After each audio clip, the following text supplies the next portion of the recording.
Okay, let's explore in some key concepts when we're doing fact checking and we're trying to read information. So we have to think like a historian, a political scientist, and a social scientist. Okay, so I don't know if you guys all know this, but I have a master's degree in what's called international relations. So I study like the power systems of government and governments and their key roles in the world and their history, their geography, their politics, everything, their culture, and that's really what I've studied in my master's degree. And I was a history degree under before I got my master's. Okay, and so what I do, and I know you guys are like Metropolis, you just out of control when your websites. And I know I've heard all the jokes.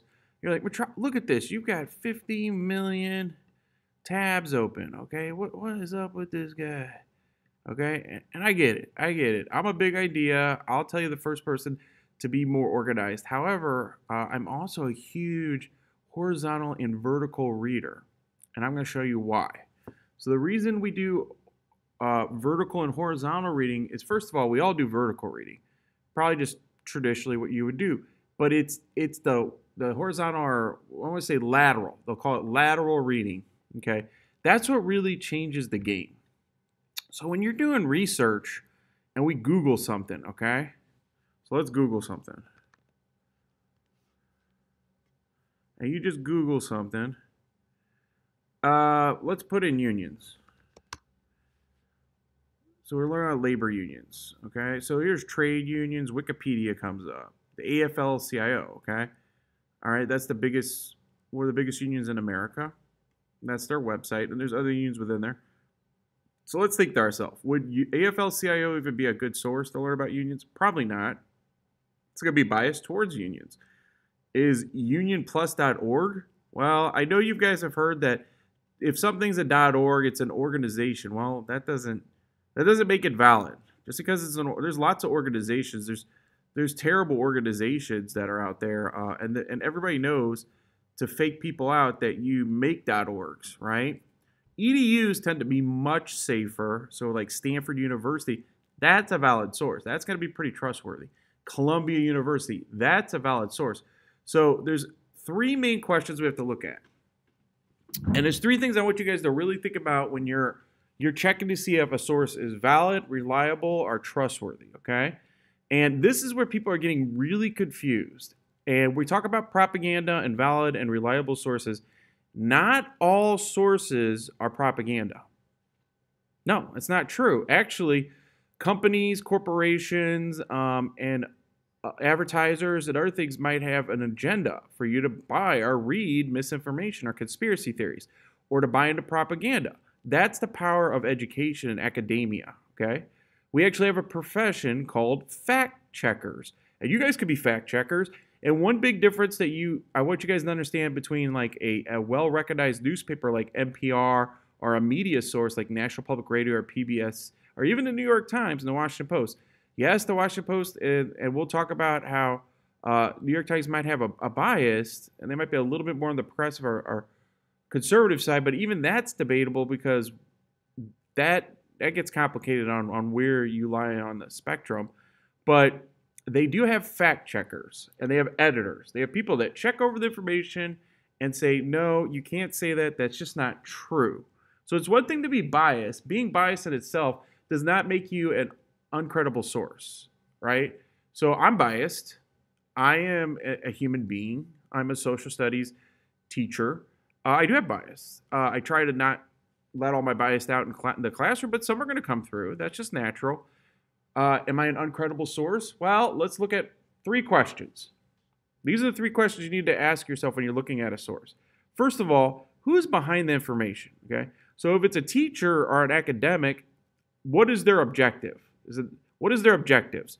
Well, teachers and educators and academics, we want to educate you and inform you so that you're aware of things, okay? So a good educator is not trying to tell you the right answer.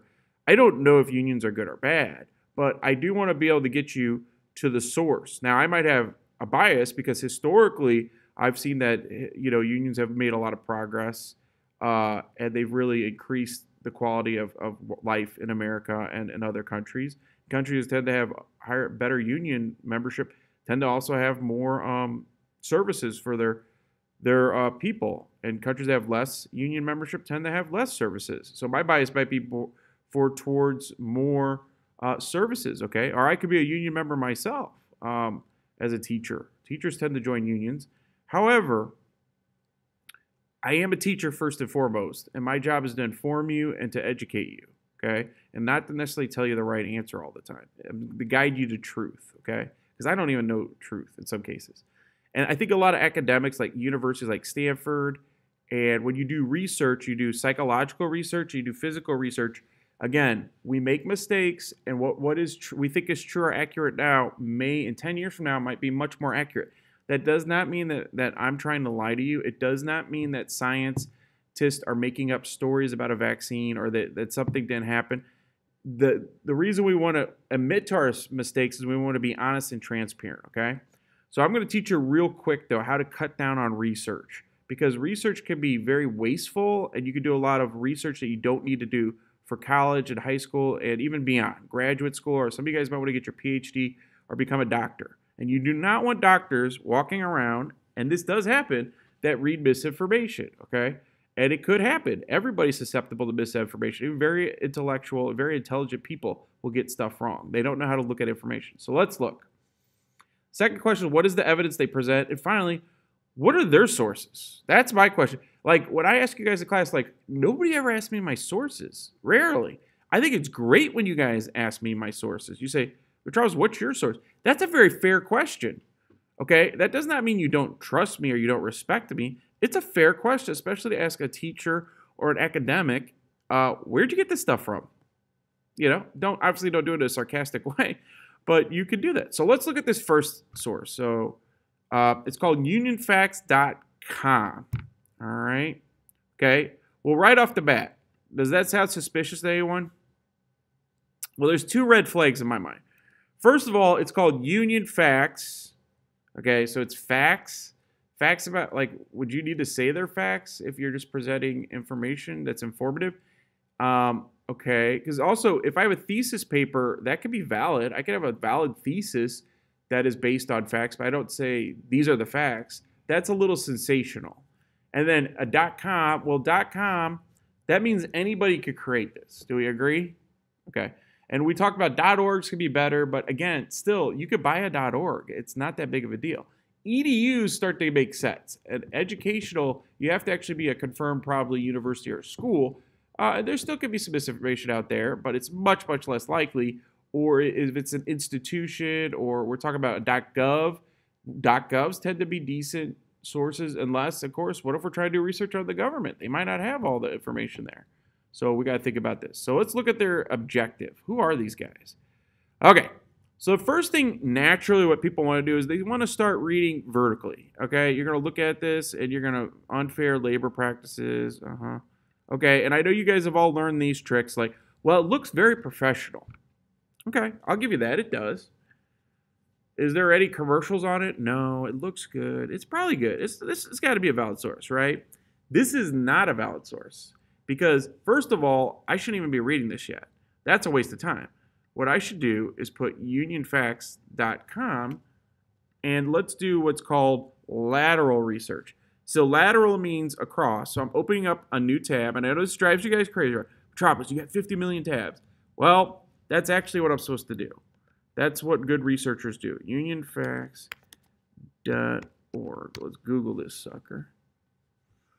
Okay, definitely want to go to the site. Here's another one, find your Union Facts. It's the first thing that comes up. Well, it makes sense because, again, search engines are just based on hits.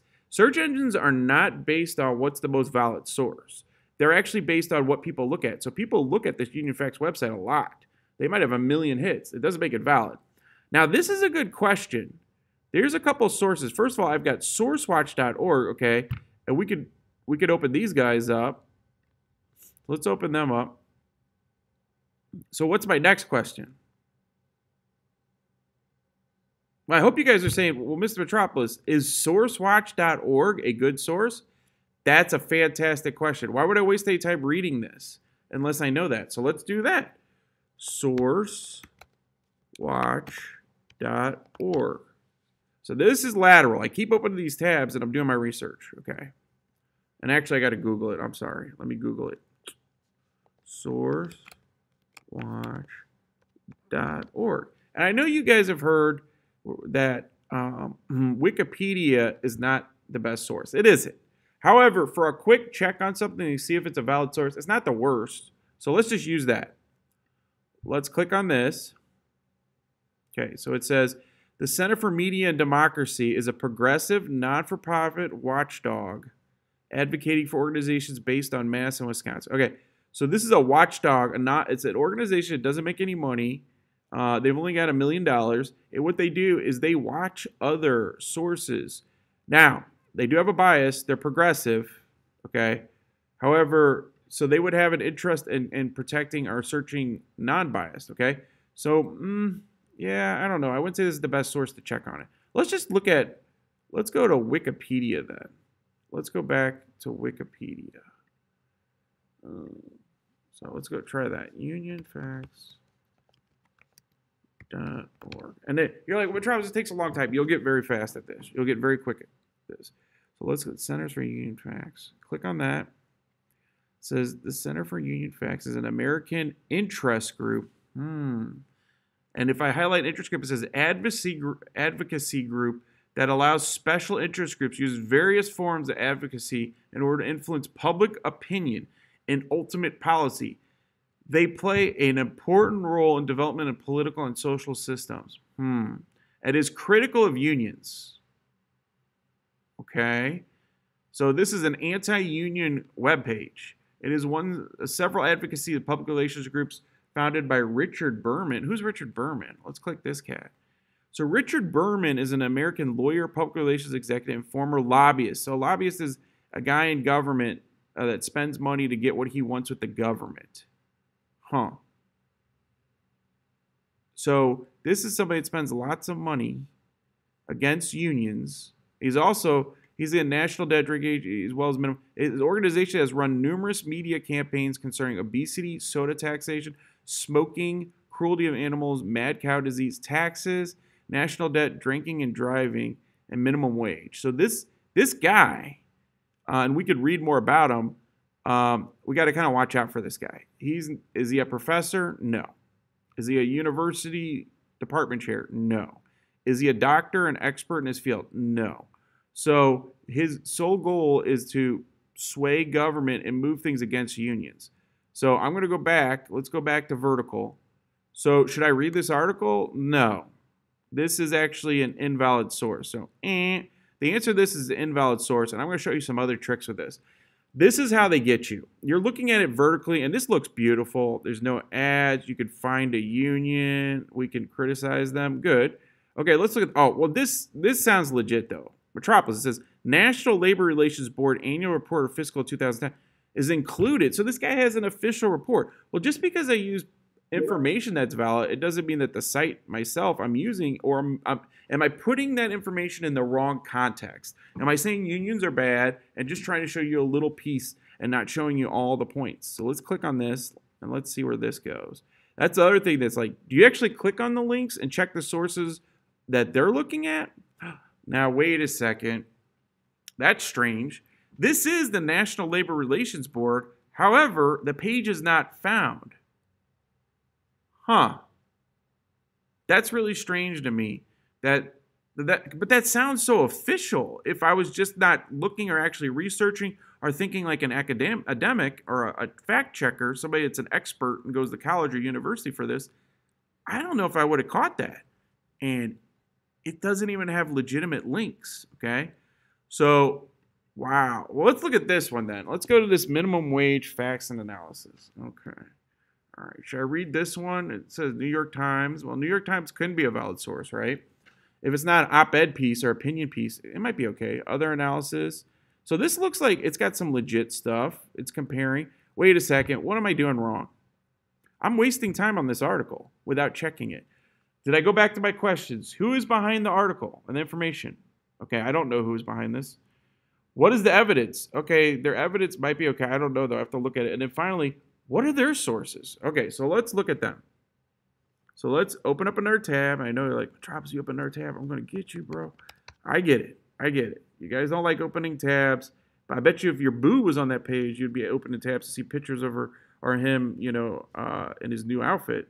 Well, you got to think of like that. When you're learning, information is your boo. So let's type this in. It's called minimumwage.com. Okay, so there's the source about minimum wage. That's another .com. Okay, so there's another Sourcewatch on this. Let's click and see what they say. It's a front group operated by Berman. Now wait a second. Who is this Berman cat? Berman and Company operates a network of dozens of front groups. We read about Berman. This guy's a lobbyist, an interest group. His agenda is to get things done in government. So could he be creating and paying for these nice-looking websites to fool us? Absolutely. Now, this is the employment policies, and minimum wage describes itself as a project. Okay, if you click on this, does their links work? And it does. It goes to another page. Front groups. So these are front groups according to this. Now, the problem with this is, I don't know if this is a valid source. We've had a problem with it. So let's go back. Oh, Wikipedia's got stuff on here. Let's try that. Let's even try, could we just do this with Wikipedia? Now, the problem I said with Wikipedia is not always valid. So let's go to minimumwage.com on Wikipedia. But it could be a real good place to start when you're like checking somebody out. Okay, minimum wage. Oh, I got to put it together. Okay, it's minimumwage.com.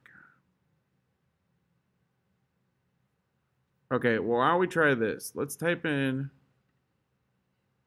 minimumwage.com reliability. Wage.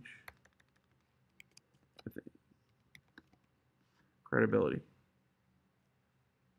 Oh, what is this? This is real teaching fake news. Real versus fake news. What is this? And who's this guy? So, oh, this says real teaching is an error of fake news. Okay. Against the backdrop of the country's current. Okay. So this could be misinformation. We got to look at this. Now we're getting somewhere. This says biased U.S. Berkeley research team, not credible. It says eponline.org. Well, that's not a valid source. Minimumwage.com's not. We don't know if they're a good source. Mercy News, fact-checking Empire Center, American Action Forum. Fake news package. This is from the Union. So this is causing a lot of issues. So with this one, the source check says that it's Berkman. It's the same guy. And we know that guy, Fact Checkers Empire, Action Forum, Analysis, New York Post, 15 minimum wage. Okay. So this one is more inform. Let's see. This is the National Employment Law Project. So who are they? What's my source? National Employment Law Project. What is that? These guys are saying they're no good. Who are they? Before I get into that, let's do some lateral research on them. There's a not-for-profit organization that strengthens and protects support for low-wage workers. So they're biased too. So the biggest clear link I've got here, and this is how hard it is to find this information, is that this minimumwage.com has a connection to this guy. His name's Berman. Berman is an interest group, and he pays money, and he creates websites, both these websites possibly, to go against minimum wage and unions. We know that. We could actually research that. So the easiest way to do this is get rid of these guys. And that is not a valid or credible source. And that's not a valid or credible source. You got to watch out and use lateral reading, guys. Don't just click on stuff and start reading up and down a page just because it looks good. Lots of things look good. Have you ever heard the saying, just because it looks good and it smells good doesn't mean it's good? Okay? I mean, very handsome, very well organized, and very clean-cut people have presented misinformation. The Nazis looked very nice, but they also had a lot of misinformation, propaganda, and lies. So watch out for misinformation. Have a great one.